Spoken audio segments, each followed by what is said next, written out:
जय हिंद दोस्तों, स्वागत है आपका अपने YouTube चैनल रेल रिव्यू में। दोस्तों आरआरबी एनटीपीसी 2024 के फॉर्म भरना स्टार्ट हो चुके हैं, आप जाकर फॉर्म फिलअप कर सकते हो। तो जो आरआरबी एनटीपीसी 2019 में वैकेंसी आई थी, उसकी जो एग्ज़ाम हुई थी उसमें जो मेरा स्कोर कार्ड था वो क्या था, जिसमें CBT 1 में क्या था, CBT 2 में क्या था। CBT 2 में लास्ट टाइम क्या हुआ था, लेवल 6, लेवल 5, लेवल 3, 4, 2 इन सब के लिए अलग अलग एग्ज़ाम हुआ था, लेकिन इस बार सारे लेवलों के लिए CBT 2 एग्ज़ाम एक ही होगा।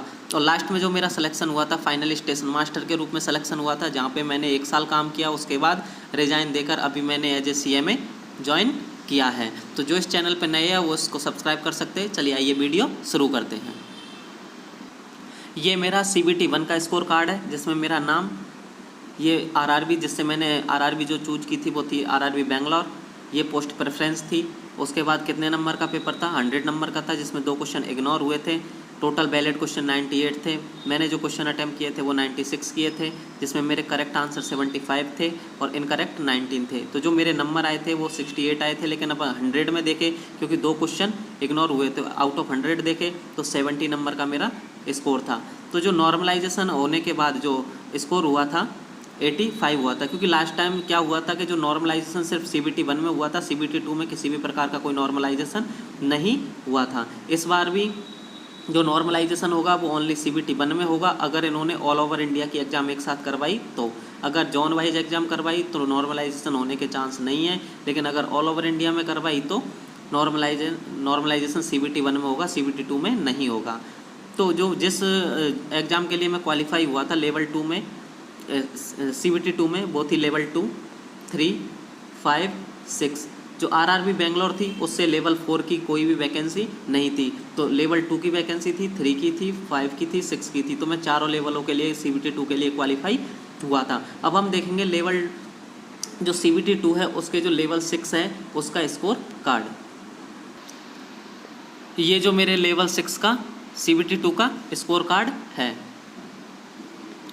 जिसमें आप देख सकते हो मेरा नाम है, आरआरबी बेंगलोर से चूज किया था। ये पोस्ट प्रेफरेंस है, जिसमें 120 क्वेश्चन थे, जिसमें एक भी क्वेश्चन इग्नोर नहीं हुआ था। 120 वैलिड क्वेश्चन थे, 100 क्वेश्चन अटैम्प्ट किए थे, जिसमें 82 सही थे, 18 क्वेश्चन रॉन्ग थे। तो जो मेरा स्कोर हुआ था वो था 76 आउट ऑफ 120। तो कितने नंबर आए थे, 76 नंबर आए थे। तो जो short listed for CBAT exam उसके लिए क्या था, यस, मतलब जो साइको टेस्ट होता है आपका, उसके लिए मैं शॉर्ट लिस्टेड हुआ था लेवल 6 के लिए। अब हम देखेंगे मेरा लेवल 5 का स्कोर कार्ड। ये मेरे लेवल 5 का स्कोर कार्ड है, जिसमें मेरा नाम, आरआरबी, 120 क्वेश्चन थे, जिसमें मैंने 100 अटैम्प्ट किए थे, 85 सही थे, 15 रॉन्ग थे। तो जो मेरा स्कोर आया था वो आया था 80। इसमें देख, जो CBT 2 था इसमें किसी प्रकार का कोई नॉर्मलाइजेशन नहीं हुआ था, इसलिए मेरे जितने नंबर आए थे उतने ही 80 नंबर आए थे out of prorated score out of 120, 80।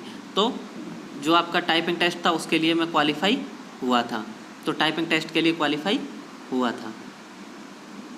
अब देखते हैं हम ये कौन सा CBT 2 का लेवल 3 का स्कोर कार्ड,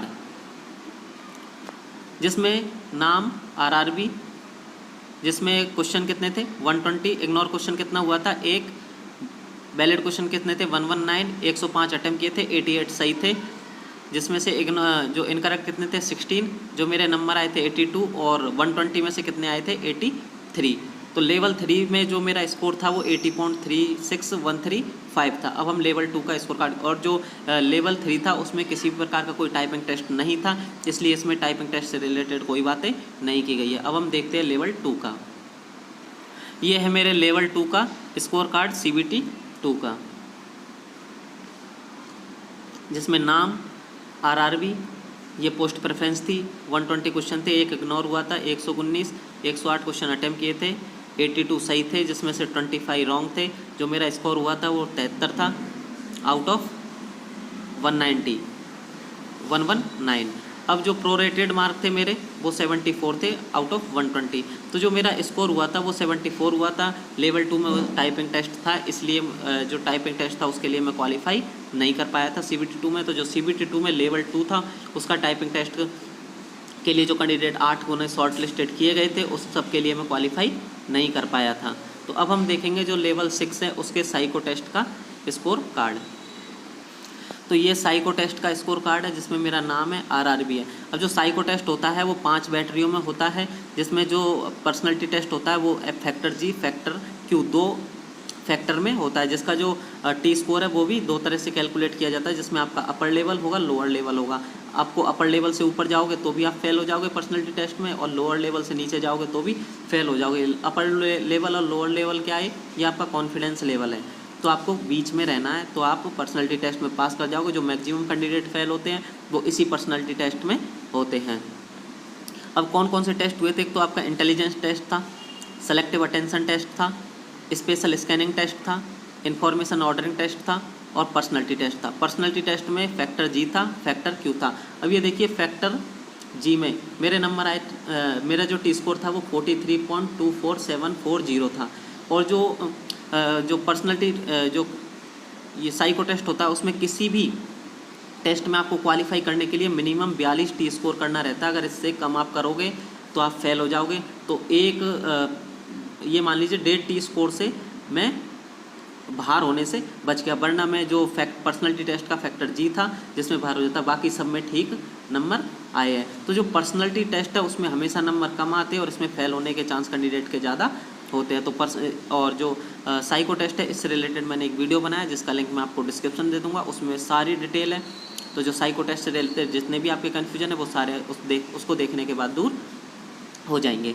तो अब हम देखते हैं जो कंपोजिट टी स्कोर कितना आया था टोटल, वो आया था 360.15387। तो जो मार्क्स आउट ऑफ कितने थे 30, वो थे 22.50962। तो ये मार्क कैसे कैलकुलेट हुए थे, जो 22.50962 आए थे वो मैं आपको जो साइको टेस्ट वाला वीडियो उसमें सारी चीज़ बताइए, आप उसको जाके देख सकते हो। अब जो मेरा डिसीजन आया था साइको टेस्ट में मैं फेल हुआ था या पास हुआ, तो क्या सूटेबल, मतलब मैं साइको टेस्ट में पास हो गया था। उसके बाद जो मेरिट बनी थी वो किस आधार पे बनी थी हम वो देखेंगे। ये मेरे नंबर आए थे जिसमें जो साइको टेस्ट था उसमें 22 नंबर आए थे 0.50। उसके बाद जो मेरे 76 आए थे CBT 2 में, तो इसका 70% और इसका 30% ऐड करने के बाद कितने नंबर आए थे 66.84295। अब आप इसका 70% और इसका 30% अगर ऐसे आप ऐड करोगे तो 66 नहीं आएंगे।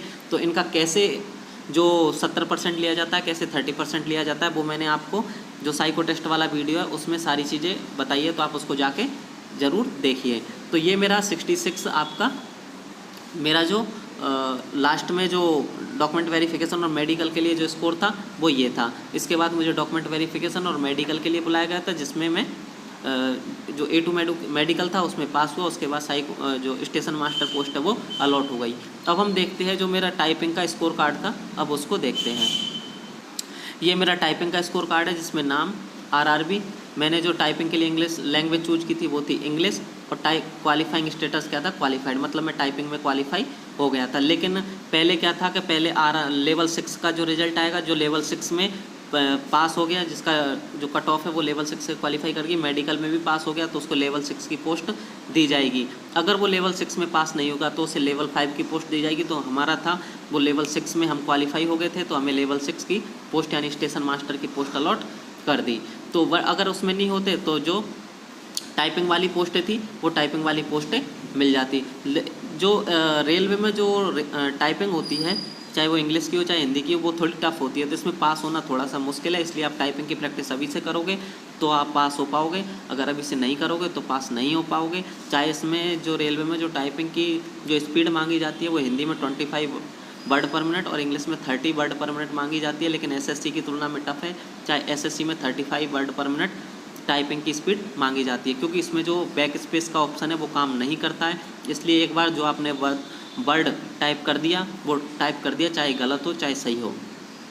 तो इसलिए जो टाइपिंग की प्रैक्टिस करना बहुत ज़रूरी है। और टाइपिंग में क्या क्या चीज़ों का ध्यान रखना चाहिए, कैसे ध्यान रखना चाहिए, इन सब चीज़ों से रिलेटेड भी हम एक वीडियो बनाएंगे, जिसके माध्यम से देखेंगे कि टाइपिंग में क्या क्या चीज़ों का ध्यान रखना चाहिए। तो ये था मेरा जो NTPC से रिलेटेड जो स्कोर कार्ड था, जो मेरी जर्नी थी NTPC की। तो मैं स्टेशन मास्टर पोस्ट के लिए सेलेक्ट हुआ था, उसके बाद मैंने उस पर 1 साल काम किया, जहाँ पे मुझे बेलगांव सेक्शन में काम करने का मौका मिला। उसके बाद मैंने उससे रिज़ाइन दिया और अभी मैं एज ए CMA काम कर रहा हूँ।